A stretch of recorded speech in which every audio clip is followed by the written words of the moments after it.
नमस्कार दोस्तों, विज्ञान क्लासेस में एक बार फिर से आपका स्वागत है। आज हम पढ़ेंगे गुरुत्व के अधीन गति।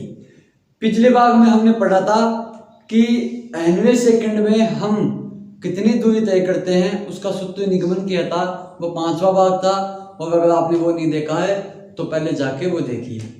और उससे भी पहले हमने चौथे भाग में ये देखा था कि गति के 3 समीकरण क्या थे, किस प्रकार से उसका निगमन किया। उसी भाग के साथ हम जो गति के समीकरण पढ़े थे उन्हीं का इस्तेमाल करके आज हम एक नए कंसेप्ट को पढ़ेंगे। ये भाग नंबर 6 है और हमारा चैप्टर नंबर 3 चल रहा है। आओ बिना किसी विलंब के स्टार्ट करते हैं।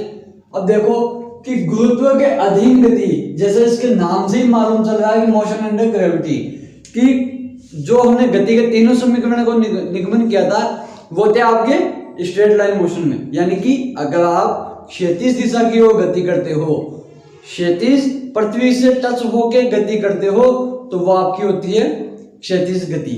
और अगर आप किसी बॉल को या किसी पिंड को हवा में उछालते हो फिर वो वापस नीचे आती है, तब उस समय उसकी हाइट क्या होगी, वह कितना टाइम लेगा और वह मैक्सिमम हाइट तक कहां तक जा सकता है, ये चीजें आज हम पढ़ेंगे। तो जो ऊर्ध्वाधर गति करते हैं, जो गुरुत्व के अधीन गति के अंतर्गत आते हैं। तो देखो कि गति के 3 समीकरण कौन कौन से थे। सबसे पहले v = u + a t, ठीक है, पहला ये था। दूसरा था s = ut + ½ a t²। और तीसरा समीकरण क्या था अपना, v² = u² + 2as। ये था, ये 3 समीकरण थी इसकी, गैलीलियो ने दिए थे। ये चीज ध्यान रखना कि गैलीलियो ने समीकरण दी थी, इक्वेशंस दी थी, और न्यूटन ने गति के नियम दिए थे। ओके, तो देखो ये इसकी थी किस लिए, क्षैतिज गति के लिए।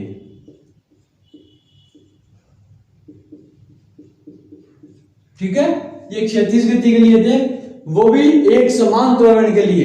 एक समान त्वरण के अंतर्गत क्षैतिज गति के लिए गैलीलियो ने 3 समीकरण दिए। अब देखो ऊर्ध्वाधर गति के लिए, वर्टिकल मोशन, यह हॉरिजॉन्टल मोशन था। अब ऊर्ध्वाधर गति के लिए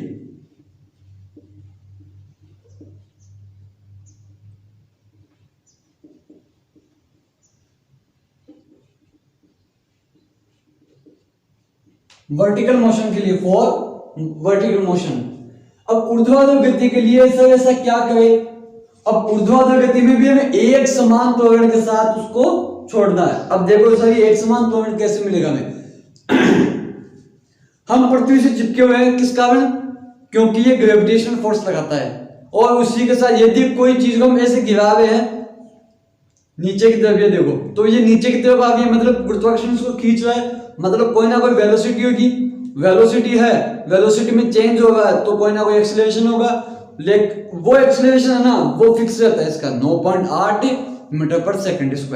लेकिन कब होता है, जब वह मुक्त रूप से गिरे, मतलब उसको ऐसे ना गिराए, ठीक, उसको ऐसे ना गिराए, बस उसको पकड़ा और ऐसे छोड़ दिया। वही आपकी, जैसे आपको बताऊं, कोई भी बॉल है, ठीक है, बॉल को पकड़ा, बिल्डिंग से किसी ऊंचाई से पकड़ा और छोड़ दिया, तो बस उसको ऐसे नहीं मारना है, पकड़ा छोड़ दिया, तो वो अपने आप ही एक गति ले लेगी, एक त्वरण मिल जाएगा उसको। पृथ्वी उसको त्वरण दे देगी, ले आजा मेरे पास आजा तू, 9.8 मीटर/सेकंड² की गति से वह नीचे जाएगी।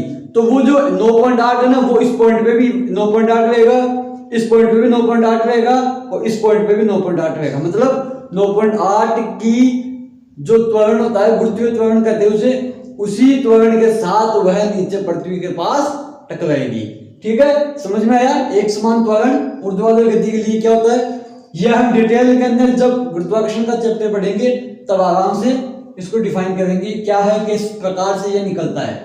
अब देखो, जो इसको जो गुरुत्वाकर्षण है, जो गुरुत्वीय त्वरण, इसे स्मॉल जी से रिप्रेजेंट करते हैं। ठीक है, ये हो गया आपका 9.8 मीटर पर सेकंड स्क्वायर, यहां पे स्क्वायर है, इसको आप जी से डिनोट करते हैं। अब देखो पहला समीकरण उठाएंगे हम। पहला समीकरण, जब दो कंडीशंस होगी भाई, एक तो हम नीचे से ऊपर फेंकेंगे और फिर एक ऊपर से नीचे आएगी, दो कंडीशंस हो गई ना। तो इसकी पहली कंडीशन, फर्स्ट केस क्या है, जब वस्तु ऊपर की ओर गति करे,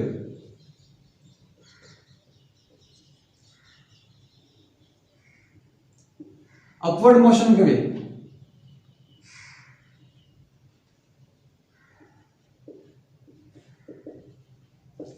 अपवर्ड मोशन करे, तब क्या होगा, तब एक चीज ध्यान रखो कि ये अपनी पृथ्वी है। ठीक है, अब यहां पे कोई बॉल मान लो आप, तो बॉल है, बॉल को ऊपर फेंका मैंने, फेंका, ठीक है, तो यह पृथ्वी का गुरुत्वाकर्षण को रिपल्स करेगी, मतलब इसका जो गुरुत्वाकर्षण है जो इसको नीचे खींच रहा है, गुरुत्वाकर्षण जो है वो उसको नीचे खींच रहा है गुरुत्वीय त्वरण के साथ। जी जो है वो कहता है भाई तू नीचे है, लेकिन हमने जो बल लगाया है वो कहता है कि नहीं मैं तो ऊपर फेंकूंगा, इसको ऊपर ही जाएगी ये, तो वह इसका अपोजिट हो जाएगा भाई, इन दोनों में नहीं बन रही है, अपोजिट हो जाएगा। तो अपोजिट है इसलिए हम यहाँ पे जी को माइनस में लेंगे, जी को माइनस में लेंगे।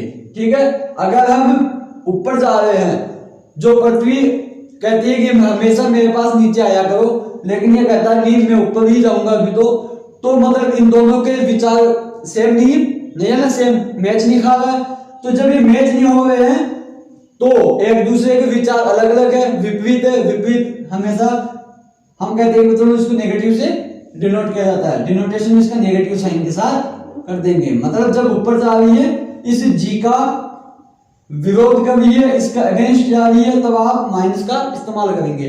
और वही अगर यही बॉल ऊपर से किसी बिल्डिंग से मैं फेंक देता, तब ये बॉल नीचे आ रही है, तब पृथ्वी कहती है हाँ मैं भी वेब से नीचे बुलाती है, तू भी आ रही है, चलो दोनों के विचार मैच हो गए, दोनों सेम हो गए, तब आप वहां पे प्लस का इस्तेमाल करते।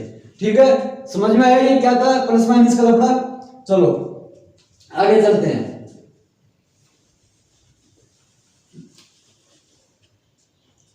तो इस अब यहां पे जहां पे ए है वहां पे हम जी लिखेंगे, क्योंकि यह एक समान त्वरण था क्षैतिज गति की ओर, और जो जी है वो एक समान त्वरण है ऊर्ध्वाधर गति की ओर। ठीक है, तो पहला समीकरण हो जाएगा आपका इसी के साथ v = u। अब ये कह रहा ऊपर की ओर जा रहा है, मतलब विचार मैच नहीं करे, पृथ्वी कहती नीचे आ, ये कहेगी मैं ऊपर जाऊंगी, तो ये हो जाएगा आपका माइनस जी, क्योंकि यहाँ पे प्लस था, और अगर मैं प्लस और माइनस कल में जो मैंने पिछले वीडियो में बताया था कि प्लस को यदि माइनस के साथ गुणा किया जाता है तो माइनस ही आएगा, तो ये आपका पहला समीकरण मिल गया। ठीक है, इसी के साथ दूसरा समीकरण हो जाएगा आपका। अब देखो ये एस, अब यहाँ पे यहां से मैं स्टार्ट हुआ था, यहां तक गया था, तो ये जो डिस्प्लेसमेंट हुई थी वो एस थी, ये थी क्षैतिज के लिए। अब यदि यहीं पे यदि एक पॉइंट यहाँ पे है, ये पृथ्वी है, इस बोर्ड को मैं ऊपर से नीचे गिराऊं या नीचे से ऊपर फेंकूं, तो यह हाइट हो जाएगी। यहाँ पे जो डिस्प्लेसमेंट हुआ वस्तु की गति में, जो स्थिति में जो परिवर्तन हुआ, चेंज आया, वो आपकी हाइट में आ गया, हाइट हो जाएगी वो आपकी इस समय। तो यहाँ पे एस न लिख के मैं यहाँ पे एच लिखूंगा, एच = ut।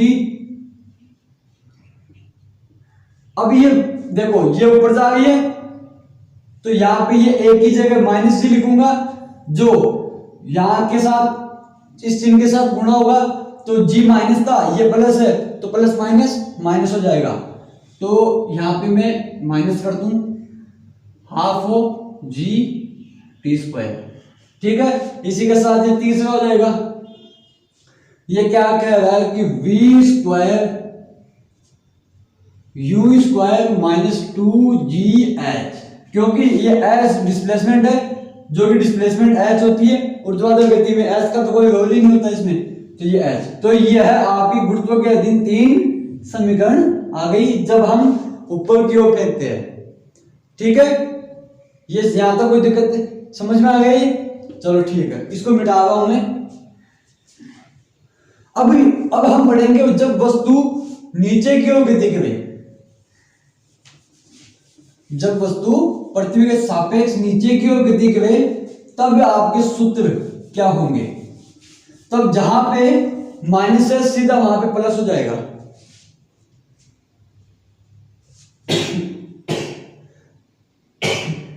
सॉरी, अब केस सेकंड केस, अच्छा सेकंड केस पढ़ने से पहले मैं एक चीज बताऊं कि यदि इस पे यहां पे भी एक कंडीशंस लगती है कि यदि देखो ये अपना कोई एक पॉइंट था पृथ्वी पे, ठीक है, मैं उसको ऊपर फेंका, ये ऊपर गई, अब यहां पे जाके ये ऐसा तो है नहीं ऊपर जाती रहेगी पृथ्वी की, अब तो तुझे आना ही पड़ेगा ना।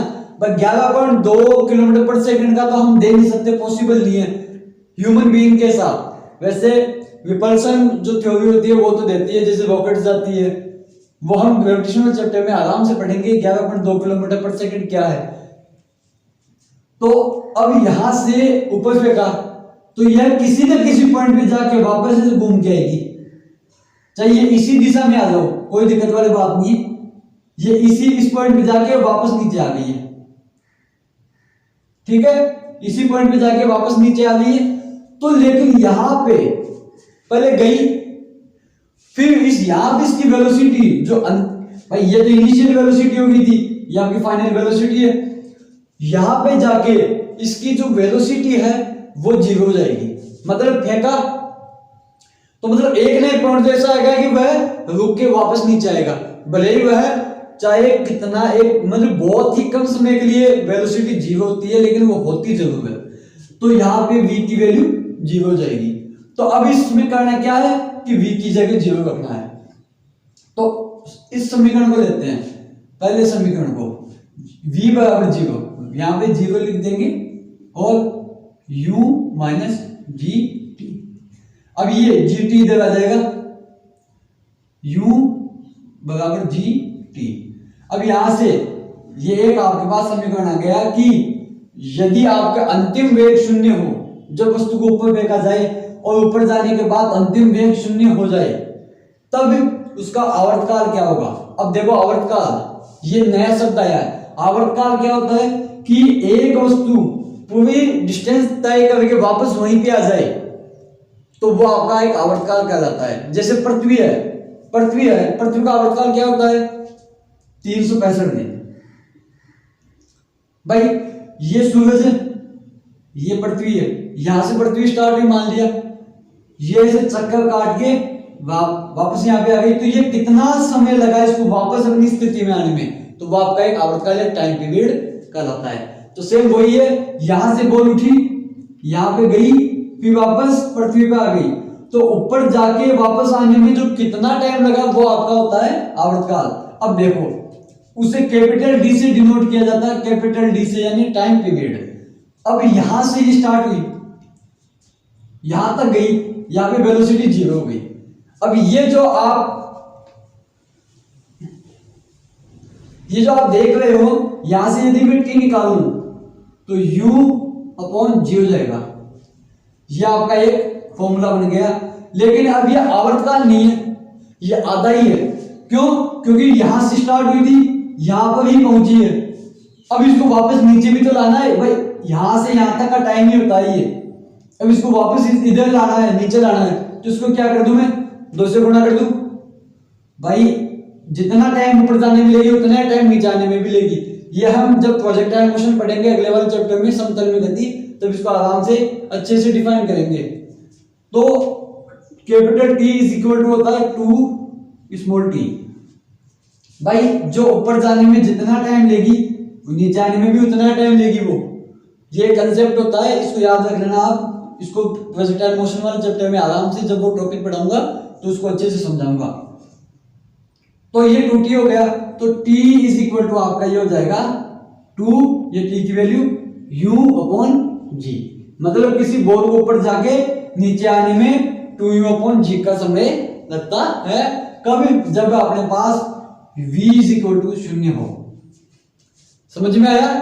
ठीक है, इसको नोट कर लो या स्क्रीनशॉट ले लो। मैं मिटा रहा हूं उसको।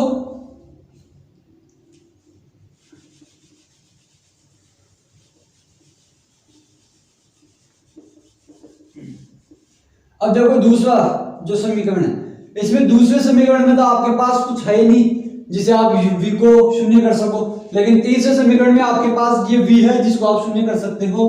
तो ये तीसरा समीकरण में लूंगा, तो v इज इक्वल टू 0 शून्य, u स्क्वायर माइनस का 2gh। ओके, तो अब देखो ये इधर आ जाएगा, तो 2gh upon u square, sorry equal to u square. अब यहां से इसकी वैल्यू निकालो। भाई इसकी वैल्यू भी क्यों नहीं निकालो, क्योंकि इसकी तो हमें पता है 9.8, या यहाँ पे आप या कर दो, कभी कभी इसको 10 भी लिखा जाता है, 10 मीटर पर सेकेंड स्क्वायर। तो h अब is equal to u square upon 2g। ये लो कि मैक्सिमम हाइट इसकी क्या होगी, u स्क्वायर अपॉन 2g। मतलब यहां से हुई जब v बराबर 0 कब होगा, जब आपकी मैक्सिमम हाइट हो जाएगी। भाई v बराबर तभी होगा, यहाँ पे तो नहीं हो सकता ना, यहाँ पे तो कुछ ना कुछ इसका वेग होगा, तभी ये ऊपर जा रही है, फिर भी ऊपर जाती जाएगी, फिर एक पॉइंट ऐसा आएगा जहां पे इसकी वैल्यू 0 हो जाएगी, यानी मैक्सिमम हाइट हो जाएगी जहां पे इसकी वैल्यू v 0 हो जाएगी। तब h मैक्स लिख दो इसको, h मैक्सिमम, कि आपकी h मैक्सिमम क्या होगी, u स्क्वायर अपॉन 2g। ठीक है, समझ में आ गया? कोई दिक्कत नहीं है और डाउट भी रहना नहीं चाहिए। तो ये आपका फर्स्ट केस होगा जब वस्तु ऊपर की ओर गति करे। अब देखो जब वह डाउनवर्ड मोशन करे,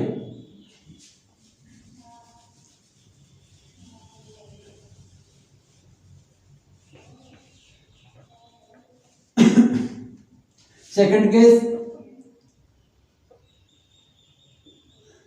क्या कहता है, जब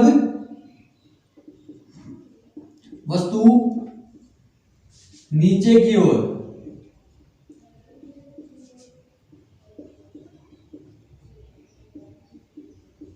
गति करे, मतलब डाउनवर्ड मोशन।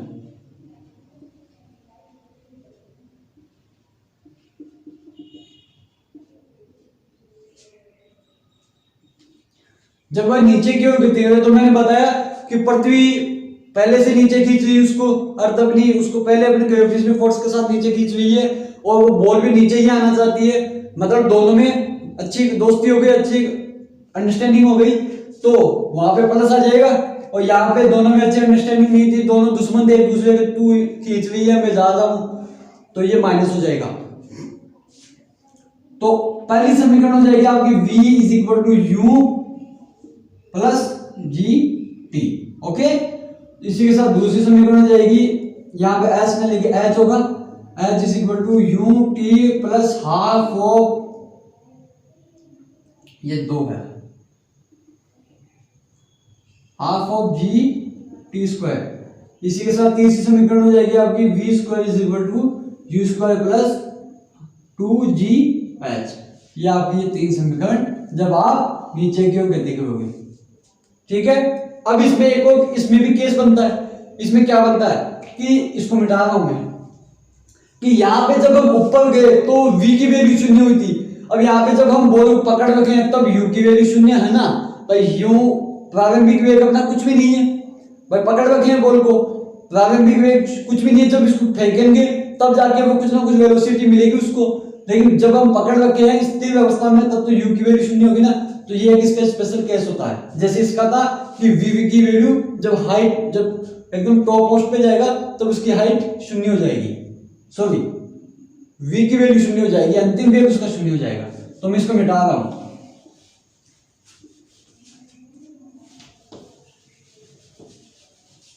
नोट्स बनाते जाइए इनके। जैसा पढ़ा रहा हूं वैसा पढ़ते रहिए आराम से, कहीं कोई दिक्कत नहीं आएगी।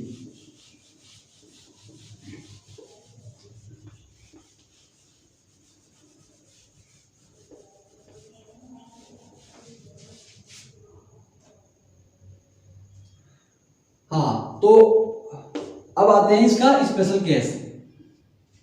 वो क्या था कि कंडीशन क्या थी इसकी? कंडीशन ये है कि जब बॉल पकड़ लगे तो शून्य हो जाएगा, यानी कि u इज इक्वल टू शून्य हो तब पहली समीकरण क्या हो जाएगी? जहां पे u है यहां पे u है, यहां पे भी u है, यहां पे भी u है, तो शून्य कर देंगे। तो ये देखो ये हो गया v is equal to G T. ठीक है, सेकंड समीकरण में क्या हो जाएगा कि आपका h इज इक्वल टू, क्योंकि यहां पे जीरो लिखेंगे तो ये t भी जीरो हो जाएगा क्योंकि ये दोनों गुणा है, तो ये हो जाएगा आपका half of G T square. और तीसरे वाले में